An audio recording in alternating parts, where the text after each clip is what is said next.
बद्री से शुरुआत की है, टापू गांव है, लास्ट यमुना की बेल्ट तक।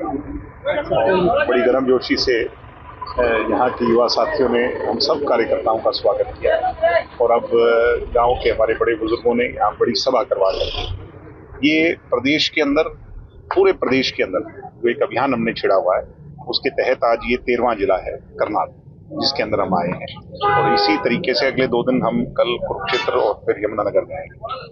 अगले अगस्त के मिड तक पूरे प्रदेश का दौरा भ्रमण कर करके प्रदेश के लोगों की जब मन का भाव जानेंगे और यथास्थिति जो आज प्रदेश की है वो जनता के बीच में रखने का काम करेंगे। चाहे क्राइम की बात हो, बेरोजगारी की बढ़ती खाई की बात हो, आज प्रदेश के अंदर किसान का मेरा जो वर्ग है उसका जो दुखियारा है, उसका जो परेशानी है उसकी बात हो, खाद बीज की समस्या की बात हो, तो आज लोगों के बीच में जा रहे हैं। सरकार के जो कारनामे हैं उससे अवगत करा रहे हैं।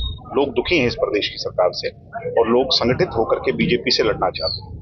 कांग्रेस को वैकल्पिक तौर पर लोग रिजेक्ट कर देते हैं। इसलिए आने वाला समय दुष्यंत चौटाला और जननायक किसान सड़कों पर बैठे कह रहे जब खाद चाहिए था तब खाद नहीं मिला, अब यूरिया का समय, यूरिया नहीं मिला। इसलिए मैं कह रहा हूँ, आप पत्रकार हैं, आप जागरूक हैं। पीछे दुष्यंत जी जब फूड एंड सप्लाई के मिनिस्टर थे, जब महकमा उनके अधीन था, कभी किसान को, चाहे एग्रीकल्चर डिपार्टमेंट के अधीन की बात भी हो, कभी किसान को एक दिन भी समस्या नहीं आई। और अब डीएपी के लिए किसान लंबी लाइनों में लग रहा है, पुलिस लाठियां चला रही है। यानी ये वो काल है जो हमने हरियाणा में कभी देखा नहीं। इससे बुरा दौर नहीं है। बिजली के बिल भी आपने सुने होंगे लगातार किस तरीके से बिजली, अब सरकार का एक्साइज रेवेन्यू घट गया तो लोग, पुलिस के लोग तो चालान काट करके और बिजली की दरें बढ़ा करके लोगों को प्रताड़ित करने का एक षड्यंत्र जो है सरकार ने। लगातार संगठन कहीं ना कहीं आप भी तेज करते हुए नजर आ रहे। कांग्रेस का नहीं बन पा रहा है, क्या लगता है? राहुल गांधी भी आए थे हरियाणा में। कांग्रेस का तो सिरफटुबल ऐसा है कि एक मयान में 2 तलवारें, और 2 नहीं है तो 5-5, 6-6 तलवारें हैं कांग्रेस की। ये कभी फिट बैठ ही नहीं सकती, एक दूसरे को काटने का काम करेंगे। और ये इसके सबसे बड़े दोषी अगर कोई है तो चौधरी भूपेंद्र सिंह हुड्डा है, जिनकी कारण हरियाणा के अंदर विपक्ष जो है वो बटा रहा। ये बांटने और काटने का काम अगर किसी ने किया तो चौधरी भूपेंद्र हुड्डा ने किया। जब राज बनता है तो सबको साथ लेना पड़ता है, एक अकेला कामयाब नहीं हो सकता, एक क्षेत्र से राज नहीं बन सकता। इन लोगों को बहुत बड़ी गलतफहमी थी, वो लोगों ने दूर कर दी। जिस बेल्ट में मैं बैठा हूँ, ये टोटल किसान एजिटेशन यहाँ पर बड़ा चरम पर था। क्या रहा, यहाँ सारी सीटें बीजेपी जीत करके आई।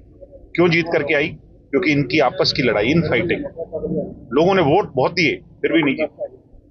सर, एक बयान पिछले दिनों आपने सुना होगा, गोपाल कांडा जी का बयान आया कि रानिया सीट मनोहर लाल जी के उसमें तो इनेलो की जोली में आई। इसमें तो कोई दो राय ही नहीं है।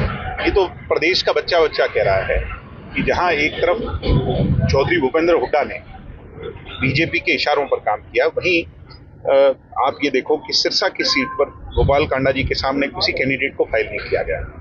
और इंडियन नेशनल लोकदल की जो 2 सीटें आई हैं, चाहे वो सीट रानिया की हो और चाहे डवाली की हो, दोनों पर कमजोर कैंडिडेट क्यों फाइल किए गए? ये इसीलिए किया गया क्योंकि भारतीय जनता पार्टी से इनकी एक मिली जुली अंडरस्टैंडिंग थी, और वो अंडरस्टैंडिंग ही नहीं के लोगों ने एक्सपोज कर दी। हमें तो कहने की जरूरत ही नहीं। और ये भविष्य के अंदर भी इनके बहुत गहरे हाथ मिले हुए हैं, इन दोनों ही राजनीतिक दलों के और इन दोनों लोगों के जिनका नाम आप ले रहे हो, इनके बहुत गहरे हाथ मिले हुए हैं। ये वही लोग हैं जो ईडी सीबीआई से डरते हैं।